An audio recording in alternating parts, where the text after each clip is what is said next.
بسم اللہ الرحمن الرحیم۔ آج کی ویڈیو دوسری شادی کے حوالے سے ہے۔ اگر تو یہ ویڈیو آپ نے پوری دیکھنی ہے تو پھر دیکھیے گا، اگر آپ پورا وقت نہیں دے سکتے تو پھر معذرت کے ساتھ آپ ویڈیو کو یہاں سکپ کر سکتے ہیں۔ اللہ تعالیٰ نے قرآن مجید میں یہ ارشاد فرمایا ہے وَإِنْ خِفْتُمْ أَلَّا تَعْدِلُوا فَوَاحِدَةً، اگر تم دوسری عورت رکھنے سے پہلے یہ سوچ لو کہ تم انصاف کر سکو گے یا نہیں، اگر تو انصاف کر سکو گے تو ٹھیک ہے، پھر دوسری شادی کر لو۔ اگر تم دوسری شادی کرنے کے بعد دونوں کے مابین انصاف نہیں کر سکتے تو پھر اللہ تعالیٰ نے یہاں قدغن لگا دی ہے کہ تم دوسری شادی نہ کرو۔ فواحدہ کہہ کے یہ بات ختم کر دی ہے کہ پھر ایک ہی تمہارے لیے کافی ہے۔ اللہ تعالیٰ نے اسلام کو ایسا مذہب بنایا ہے کہ جس میں عالمگیریت ہے، عالمگیر مذہب ہے، اور اللہ تعالیٰ نے اس کو ایسا آئلی نظام دیا ہوا ہے کہ جو پورے دنیا کے مذاہب اور ادیان میں موجود نہیں ہے۔ ایسا بہترین اور زبردست سسٹم اللہ تعالیٰ نے اسلام کے حصے میں رکھا ہے۔ اس آئلی نظام کو بچانے کے لیے، کیونکہ یہ اصل میں جڑ اور بیس ہے کسی بھی معاشرے کی، اسی سے اولاد نے پیدا ہونا ہے، اور اگر یہی چیز درست نہ ہوئی تو پھر پورے کا پورا معاشرہ جو ہے وہ بگاڑ کا شکار ہو جائے گا۔ اس لیے اسلام نے اس بات پر بہت زور دیا ہے کہ آئلی نظام میں کوئی بھی خرابی جو ہے نا قابل برداشت نہیں ہے۔ اس وقت پورے پاکستان کی عدالتوں میں آپ جا کر دیکھ لیں، خلا کی ریشو، طلاق کی ریشو جس قدر بڑھ چکی ہے وہ کسی سے پوشیدہ نہیں ہے۔ ہر ایک کو پتہ ہے کہ کیا معاملات چل رہے ہیں ہمارے معاشرے میں، ہمارے خاندانوں میں، اور ہماری اپنی بچیوں کی جتنے بھی خلے اور طلاق کے کیس چل رہے ہیں وہ سب کو معلوم ہے۔ اب اس سب کی پروٹیکشن کے لیے اگر کوئی ایک تنظیم بیٹھتی ہے، حکومتی تنظیم جو بنائی گئی ہے، وہ بیٹھ کے انالیسس کرتی ہے کہ اس سب کی وجوہات کیا ہے، خاندان کے ٹوٹنے کی وجوہات کیا ہیں، تو پاکستان میں ہمارے کلچر کو سامنے رکھتے ہوئے، ہمارے معاشرے کو سامنے رکھتے ہوئے، کیونکہ ہماری گورنمنٹ تو پاکستان کے معاشرے کو ہی سامنے رکھ کے کوئی بھی فیصلہ کرے گی نا، عرب کے معاشرے کو یا یورپ کے معاشرے کو دیکھ کے تو فیصلہ نہیں کرے گی۔ پاکستان کے کلچر کو دیکھتے ہوئے اگر ہماری گورنمنٹ اٹھ کے یہ فیصلہ کر دیتی ہے کہ ہم نے یہ دیکھا ہے، انالیسس کیا ہے کہ اکثر خلا کے کیس اور طلاق کے کیس زیادہ تر ان لوگوں کے ہیں کہ جو دوسری شادی کرتے ہیں، جنہوں نے پہلی بیوی کی موجودگی میں دوسری شادی کی ہے، اور پھر اس کے بعد فتنہ اور فساد اتنا بڑھ گیا کہ کئی جگہ پہ تو قتل ہو گئے، کئی جگہ پہ بچے مار دیے گئے اسی دوسری شادی کے فتنے کی وجہ سے، اور کئی جگہ پہ دونوں بیویوں کو قتل کر دیا گیا، پہلی اور دوسری، اور کئی جگہ پہ خامد کو قتل کر دیا گیا۔ بہت سارے ایسے معاشرے میں آپ کیسز دیکھتے ہوں گے، ڈیلی بیس پہ آپ کی نظروں کے سامنے سے گزرتے ہوں گے۔ اب یہ ساری سچویشن کو دیکھتے ہوئے اگر گورنمنٹ علماء کی مجلس بٹھا کر ان کو، اسلامی نظریاتی کونسل کے تمام علماء کو یہ کہتی ہے کہ اس مسئلے کا حل نکالو، اب اس میں دیوبند کے علماء بھی شامل ہیں، اہل حدیث جماعت کے علماء بھی شامل ہیں، اور دوسرے مکاتب فکر کے علماء بھی شامل ہیں، سب بیٹھ کر اگر یہ فیصلہ کر دیتے ہیں کہ پہلی بیوی کوئی فتنہ اور فساد برپا نہیں کرے گی، اس پر اسٹامپ لیا جائے اور اسٹامپ پیپر پر سائن ہونے چاہیے، پھر اس کے بعد حکومتی تعزیراتی حکم یہ جاری کیا جائے کہ پہلی بیوی سے اجازت نامہ لینا ضروری ہے اور لازمی ہے۔ اب اس پر اگر عوام الناس کو کہا جاتا ہے کہ عمل درآمد کیا جائے تو سب سے پہلے علماء حضرات، وہ جن کے پاس رجسٹر ہے، نکاح رجسٹرار ہیں، وہ اس بات کی مخالفت کر دیتے ہیں۔ یہ ایک تعزیراتی حکم ہے، جیسے کہ حضرت عمر رضی اللہ تعالیٰ عنہ نے، بہت سارے لوگ طلاقیں دھڑا دھڑ دینا شروع ہو گئے تھے، تو حضرت عمر رضی اللہ تعالیٰ عنہ نے ایک ہی طلاق کو 3 طلاقوں کے قائم مقام شمار کیا، اور یہ تعزیراتی حکم تھا۔ بعد محدثین نے، فقہاء نے اس سے بھی یہ کہا ہے کہ حضرت عمر رضی اللہ تعالیٰ عنہ نے اس سے ان کا رجوع ثابت ہے۔ بہرحال یہ ایک الگ مسئلہ ہے کہ رجوع ثابت ہے یا نہیں۔ ہمارا جو اس وقت مطمع نظر ہے، جو ہمارا جو ایشو ہے، ہمارے معاشرے کا جو مسئلہ ہے، وہ یہ ہے کہ جب یہ ان لوگوں کے سامنے بل پیش کیا گیا کہ دوسری شادی جو ہے وہ تب تک نہیں کی جا سکتی جب ایک پہلی عورت کی اجازت نہ ہو۔ اب یہاں وہ لوگ جو شہوت پرست تھے اور جو سفید جسموں کے بھوکے لوگ تھے، جنہوں نے صرف دوسری شادیاں اس وجہ سے کرنی تھی، یاد رکھیں کہ بندہ صرف 2 وجہ سے شادی کرتا ہے۔ جو بندہ غریب ہوتا ہے وہ مالدار عورت پانے کے لیے دوسری شادی کرتا ہے، اس کی کوشش یہ ہوتی ہے کہ میں تو کچھ کر نہیں سکا، میرے میں ابیلٹی اتنی نہیں تھی کہ میں کچھ کما سکا، اب مجھے مالدار بیوی ملنی چاہیے۔ دوسرا وہ بندہ کہ جو بہت زیادہ مالدار خود ہے، اب وہ دوسری شادی کرے گا صرف اس وجہ سے کہ اس کو سفید جسم کی بھوک ہوگی یا جوان بیوی چاہیے ہوگی، کیونکہ اس کی شہوت پہلی بیوی سے پوری نہیں ہوئی، اب وہ دوسری بیوی لا کر اس سے اپنی شہوت اور اپنی جتنی بھی ہرس ہے اس کو پورا کرے گا۔ انسان کی جو جنسی ضرورت ہے، یہ شوق، ہرس، شہوت اور پیشن نہیں ہے۔ اللہ تعالیٰ نے اس کو جنسی ضرورت رکھا ہے، اس کو ضرورت رکھے، اس کو یہاں سوار نہ کریں۔ اگر آپ اس کو یہاں سوار کریں گے تو آپ کی زندگی تباہ برباد ہو جائے گی۔ خدا کے بندو، بہت ساری مثالیں ایسی موجود ہیں۔ امام ابن تیمیہ رحمہ اللہ نے ساری عمر شادی نہیں کروائی، کیوں نہیں کروائی؟ حضرت امام شافعی رحمہ اللہ کی شادی نہیں ہوئی، کیوں نہیں ہوئی؟ علم کے حصول کی خاطر وہ اتنے مگر رہے۔ امام نووی رحمہ اللہ کی شادی نہیں ہوئی، کیوں نہیں ہوئی؟ وہ انسان نہیں تھے؟ وہ بھی انسان ہی تھے۔ اگر کوئی شخص جنسی ضرورت کو شہوت اور شوق اور ہرس بناتا ہے تو پھر وہ دوسری شادی کی طرف جاتا ہے، اور اس ہرس کو وہ دماغ پہ سوار کر لیتا ہے۔ کیا پہلی بیوی کے ساتھ اس کی شہوت اور ہرس اور اس کا سارا کچھ پورا نہیں ہو رہا؟ اس کی ضرورت، جنسی ضرورت پوری نہیں ہو رہی؟ کیا اس کی زندگی کا صرف یہی مقصد ہے کہ اس نے یہ کام کرنا ہے؟ اس نے نفاذ اسلام کے لیے کوئی کام نہیں کرنا، اس نے دین کے لیے کوئی کام نہیں کرنا، اس نے اپنی عبادات کو نہیں دیکھنا۔ اب جی بہت سارے لوگ اکٹھے ہو کے یہ کہیں گے کہ دیکھیں جی اللہ کے رسول صلی اللہ علیہ وسلم عبادات بھی کرتے تھے، ضروریات بھی پوری کرتے تھے، سب کچھ کرتے تھے، تو اللہ کے رسول صلی اللہ علیہ وسلم نے کی ہیں شادیاں اور صحابہ نے شادیاں کی ہیں، تو یہ تو اعتراض آپ کا بنتا ہی نہیں ہے۔ اب مجھے اس بات کا جواب دیں کہ نبی صلی اللہ علیہ وسلم نے پہلی بیوی کی موجودگی میں دوسری شادی کی ہے؟ بالکل نہیں کی. حضرت خدیجہ رضی اللہ تعالیٰ عنہ جب تک تھی آپ نے دوسری شادی کا نام بھی نہیں لیا. حضرت ابوبکر رضی اللہ تعالیٰ عنہ کی طرف آ جائیے. پہلی بیوی ام رومان ہے اور ام رومان جب تک تھی حضرت ابوبکر نے دوسری شادی نہیں کی. حضرت عمر رضی اللہ تعالیٰ عنہ کی طرف آ جائیے. پہلی بیوی کی موجودگی میں دوسری شادی نہیں کی. حضرت عثمان رضی اللہ تعالیٰ عنہ کی طرف آ جائیے. پہلی بیوی نبی صلی اللہ علیہ وسلم کی بیٹی ہیں حضرت رقیہ، ان کی موجودگی میں حضرت ام کلثوم کو نہیں لائے. جب وہ اس دنیا سے چلی گئی ہیں، فوت ہو گئی ہیں، پھر اس کے بعد لے کر آئے ہیں. حضرت علی رضی اللہ تعالیٰ نے دوسری شادی کا نام لیا. آپ نے فرمایا کہ مجھے اس چیز سے دکھ ہوگا کہ فاطمہ کی موجودگی میں تم کوئی اور بیوی لے کے آؤ، میں تمہیں اس چیز سے منع کرتا ہوں، روک دیا. اب خلفائے راشدین بھی اپنی ایک بیوی کی موجودگی میں دوسری بیوی کی طرف نہیں گئے، کیونکہ اس کی وجہ یہ ہے، سبب یہ ہے کہ پہلی بیوی جو ہوتی ہے اس نے اپنی ساری زندگی گزاری. مثال کے طور پہ ایک شخص کی شادی ہوئی، پہلی شادی، اور اس کے بعد 20 سال گزر گئے، اس نے اللہ تعالیٰ نے اس کو اولاد بھی دی، اس کے 3 بیٹے بھی ہیں. اب اس بیوی کی عمر 40-45 سال ہو گئی ہے، مرد کی عمر 50 سال ہو گئی ہے.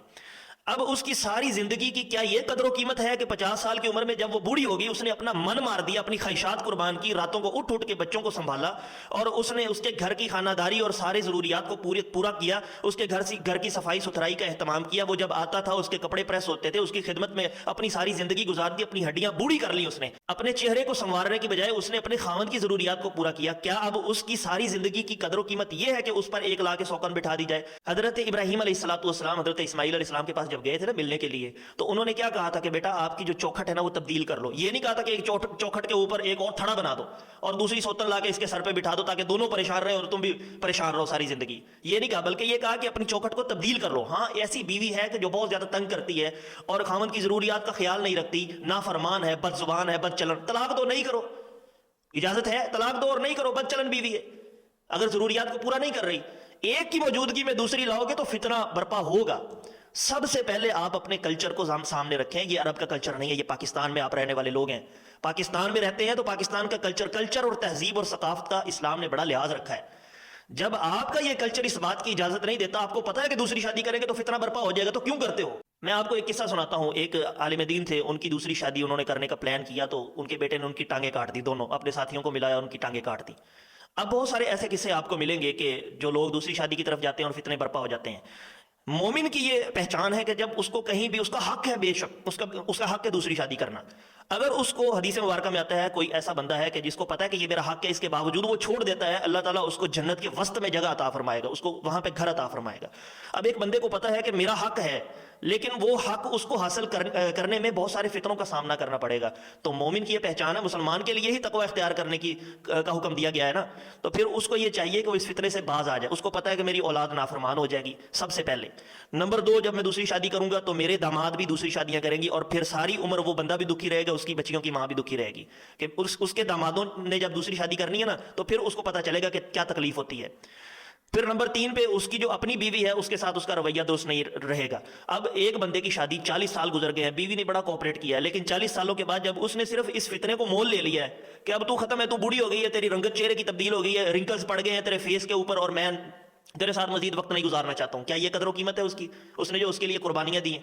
ہاں اب آ جائیے کہ مرد کی جو قربانیاں ہیں، مرد اگر قربانیاں دیتا ہے تو کیا عورت اس کو اجازت نہیں دے سکتی؟ اس مرد کی اس نے کیا قدر و قیمت کی ہے اس عورت نے؟ کیوں وہ اجازت نہیں دیتی ہے؟ بات یہ ہے کہ اگر وہ اجازت دے بھی تھے تو بہت سارے مسائل ہمارے کلچر میں ایسے پیدا ہو جاتے ہیں کہ جس سے انسان کو، جس فتنے سے انسان کے لیے بچنا ضروری اور لازمی ہے، اور آئلی زندگی خاندانی سسٹم کو بچانے کے لیے انتہائی ضروری ہے. بیوی کی اجازت کے بعد بھی اگر آپ یہ کام کریں گے پاکستانی کلچر میں رہتے ہوئے تو ظاہر سی بات ہے فطرے تو آپ کو مول لینا پڑے. آپ کی اپنی بیٹیوں کے جو خاوند ہیں وہ بھی دوسری شادیاں کریں گے. بیوی سے اجازت لینے والا دوسری شادی کے لیے تعزیراتی حکم ہے نا، یہ حکومت نے اسی لیے لگایا ہے کہ تاکہ فتنہ اور فساد برپا نہ ہو. شیخ ابن باز رحمہ اللہ کا فتویٰ ہے کہ جب تعزیراتی حکومت کوئی گورنمنٹ لگا دیتی ہے نا، مثال کے طور پہ آپ روڈ پہ کھڑے ہیں تو وہاں پہ آپ کو 3 سگنل دیے جاتے ہیں، ریڈ ہے، اورنج ہے اور گرین ہے. آپ نے گرین پہ گاڑی چلانی ہے. اگر کوئی بندہ اٹھ کے یہ کہتا ہے کہ یہ کیا ڈرامہ بنایا ہوا ہے حکومت نے، یہ کیا تماشا ہے، میں تو نہیں اس کو مانتا، میں تو ریڈ پہ ہی آگے گزروں گا، اور وہ اس تعزیراتی حکم کی نافرمانی کرتا ہے، حکم عدولی کرتا ہے، اور وہ کراس کرتے ہوئے کسی گاڑی میں ٹکر کھا کے اگر مر جاتا ہے تو شیخ ابن باز رحمہ اللہ کا فتویٰ ہے، میں نہیں کہہ رہا، امت کے بہت بڑے مفتی اور عرب کے بہت بڑے مفتی اعظم ہیں، شیخ ابن باز کہتے ہیں وہ بندہ خودکشی کر کے مرا ہے اور اس نے گناہ کبیرہ کیا ہے. اب ایک گورنمنٹ نے جب تعزیراتی حکم جاری کر دیا ہے، آپ کی کیا مجال ہے کہ آپ اس کی مخالفت کریں گے؟ دوسری بات یہ ہے کہ لوگ یہ کہتے ہیں کہ پورے پاکستان میں دیکھیں کہ خلا اور طلاق کے جتنے بھی قوانین ہیں ان پہ 100% شور عمل ہو رہا ہے کہ نہیں ہو رہا. بھائی یہ سوال آپ کا بنتا ہی نہیں ہے. عمل کرنا آپ کا کام ہے. آپ کو حکم جب دے دیا گیا گورنمنٹ کی طرف سے, آپ نے اس پہ عمل کرنا ہے. عمل نہ کرو گے تو آپ گناہ گار ہو. اگر کوئی یونین کونسل کا سیکٹری یا کوئی نکاح رجسٹرار جو ہے وہ نکاح درج کرتا ہے, وہ یونین کونسل کے پیپر کے اوپر جھوٹ بول کر, دغا بازی اور فراڈ کر کے کسی بیاہے ہوئے بندے کو جس کی دوسری شادی ہو رہی ہے اس کو کموارہ لکھ دیتا ہے, وہ بھی گناہ کبیرہ میں شامل ہے, کیونکہ اس نے بھی اس تعزیراتی حکم کی مخالفت کی ہے. اب آ جائیں آخری بات کی طرف کہ مرد و خواتین کی جو تعداد ہے, ریشو ہے ہمارے پاکستان میں. مرد کہا جاتا ہے کہ بہت کم ہے اور تھوڑے ہیں, اور جب کوئی رشتہ ڈھونڈنے کے لیے اپنی بیٹی کے لیے نکلتا ہے تو مرد ہی کوئی نہیں ملتا. اور کہا یہ جاتا ہے کہ عورتیں بہت زیادہ ہیں مردوں سے, اور جب اپنے بیٹے کے لیے کوئی خاندان رشتہ تلاش کرنے کے لیے نکلتا ہے تو بیٹی کوئی نہیں ملتی. یہ ہے ہماری ریشو. چلیں ایک وقت کے لیے مان بھی لیتے ہیں کہ عورتوں کی تعداد زیادہ ہے. اب اگر آپ انالیسس کریں گے, ڈھونڈنے کے لیے نکلیں گے, تو وہ عورتیں جن کی شادیاں نہیں ہو رہی, لوگ کہتے ہیں نا کہ عورتوں کی شادیاں نہیں ہو رہی اس لیے 2 2 3 3 کرو, وہ عورتیں ہیں وہ ان کی شادیاں نہیں ہو رہی جو غریب طبقے کی ہیں, جو خوبصورت نہیں ہیں. جو لڑکی امیر ہے اس کی شادی ہو ہی جانی, اور جو حسن والی ہے, جو خوبصورت ہے, اس کی شادی بھی ہو ہی جانی ہے. پیچھے بچی وہ عورتیں جن کی ریشو زیادہ ہے, وہ خواتین کہ جو امیر نہیں ہیں, غریب ہیں. کریں پھر ان غریب عورتوں کے ساتھ شادیاں. کیوں نہیں کرتے ہو اپنے بیٹوں کی شادیاں, کیوں نہیں کرواتے ہو, خود کیوں نہیں کرتے ہو ان غریب عورتوں سے شادیاں؟ کیوں؟ اس وجہ سے وہ غریب ہیں یا بدصورت ہیں, یا ان کا فیس کلر جو ہے وہ بلیک ہے, یا ان کی جلد جو ہے وہ اتنی سفید نہیں ہے جو آپ کی ہوس اور ٹھڑک کو پورا کر سکے. یہ پاکستان کا کلچر ہے. آپ پاکستان میں رہتے ہیں, اگر آپ عرب میں رہتے ہوتے نا تو عرب کی خواتین کے جگرے بہت بڑے ہیں, وہ دوسری شادی پہ کوئی اعتراض نہیں کرتی ہیں, وہ اجازت دیتی ہیں. وہاں فتنہ نہیں ہے, اولاد نافرمان نہیں ہوتی. آپ کے ملک میں اولاد نافرمان ہو جاتی ہے, ٹانگیں کٹ جاتی ہیں, قتل ہو جاتے ہیں, اور پتہ نہیں کیا کیا ہو جاتا ہے. خاندانی نظام, آئلی نظام سارا تباہ ہو کے رہ جاتا ہے, اور پھر کھلے اور طلاق کے کیس کی ریشو بڑھتی جا رہی ہے, بڑھتی جا رہی ہے, بڑھتی جا رہی ہے, صرف آپ کی اس ہرس کی وجہ سے, اس شہوت کی وجہ سے کہ ان لوگوں کو جب تعزیراتی حکم جب یہ نظر آیا نا بل کہ خواتین سے پہلے عورت سے یہ اجازت نامہ لیا جائے گا, تو سارے مرد جتنے بھی تھے نا شہوت پرست, ان کو یاد آ گیا کہ اب ہم اپنی مردانگی کو ثابت کر کے دکھائیں گے. ہم دکھائیں گے کہ کیسے دوسری شادی کی جاتی ہے بغیر اجازت نامے کے. ایک تو گناہ کبیرہ تعزیراتی حکم کی حکم عدولی, اور دوسرا فتنے کے اندر پاؤں رکھنا. نبی پاک صلی اللہ علیہ وسلم نے فتنے سے بچنے کی دعا کی ہے, نہ کہ اس میں داخل ہونے کے لیے تگودو کی ہے. تو اس لیے اس فتنے سے ہمیں دور رہنا چاہیے, نہ کہ اس کے پاس جانا چاہیے. اب آئیں اس بات کی طرف کہ کلچر کیسے تبدیل ہوتے ہیں. واقعتاً اگر مرد و خواتین کی ریشو اس طرح بن جائے کہ خواتین بہت زیادہ بڑھ جائیں, لوگوں کو خود ہی پتہ چل جائے گا کہ مرد بہت مارکیٹ سے شارٹ ہو گئے, جیسے مفتی صاحب فرمایا کرتے ہیں. تو اب لوگوں کو خود ہی پتہ چل جائے گا کہ مرد تھوڑے ہیں, لہٰذا اپنی بچی کا نکاح کرنا ہے تو بے شک اسی مرد سے کر دو کہ جس کی پہلے ایک بیوی ہے. تو کلچر آہستہ آہستہ تبدیل ہو جائے گا. سب لوگوں کو پتہ چل جائے گا مرد تھوڑے ہیں اور خواتین زیادہ ہیں, اور آہستہ آہستہ لوگ اپنی بیٹیوں کی شادیاں ان لوگوں سے کرنا شروع کر دیں گے کہ جن کی پہلے بیویاں موجود ہیں. کلچر تبدیل ہو جائے گا, لوگ چپ کر جائیں گے, خاموش ہو جائیں گے, کوارا لڑکا جو ہے وہ تلاش کرنے کی زیادہ تگودو نہیں کریں گے. خود بخود یہ کلچر تبدیل ہو کے رہ جائے گا جیسے عرب کا کلچر ہے. حکومتی تعزیراتی حکم جو ہے, اگر یہ حکومت ہٹا لیتی ہے یا اس کو دور کر دیا جاتا ہے, ابھی بھی یہ اجازت نامہ حکومتیں اور ہماری عدالتیں طلب کرتی ہیں کہ پہلی بیوی کا اجازت نامہ لے کر آؤ, کیونکہ یہ تعزیراتی حکم ہے.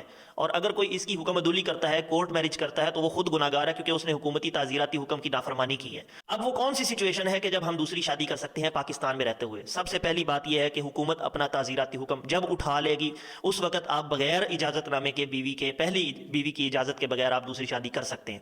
نمبر 2, جب آپ کو یہ فتنہ نظر نہ آ رہا ہو کہ اولاد نافرمان ہو جائے گی اور میری جان کو خطرہ ہے, یا پھر میرے داماد جو ہیں وہ دوسری شادیاں کریں گے اور پھر مجھے بھی اس چیز کی بہت زیادہ تکلیف ہوگی, ایسی صورت نہ ہو, سچویشن نہ ہو, تو دوسری شادی کی جا سکتی ہے, بالکل کر سکتے ہیں.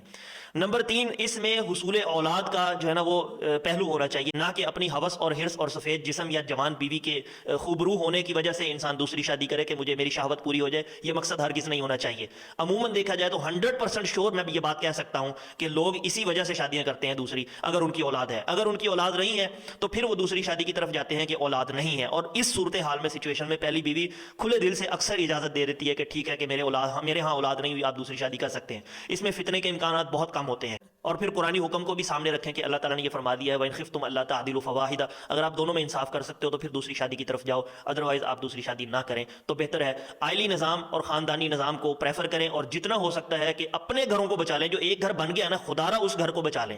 آپ کی مہربانی ہے, دوسرا گھر بنانے کی کوشش نہ کریں. پہلے اپنے گھر کو پورا اتر لیں, اس پہ اس کے اخراجات کو ہی پورے کر لیں تو بڑی بات ہے. اور دوسری بات یہ ہے, جو آپ کے لیے فارغ ٹائم بچتا ہے, جو آپ کے آئلی زندگی میں, آپ روزمرہ کی زندگی میں اپنی ازدواجی تعلقات اور دیگر جتنے بھی معاملات ہیں, ضروریات زندگی اور گھریلو اخراجات کو پورا کرنے کے بعد جو آپ کے پاس وقت بچتا ہے, اس وقت میں آپ اللہ کی طرف رجوع کریں اور اپنی عبادت کے ساتھ منسلک ہو جائیں, تاکہ آپ اللہ کے ہاں کوئی عبادت کے ذخائر لے کر جمع کر کے پھر اللہ کے ہاں پیش ہو سکیں.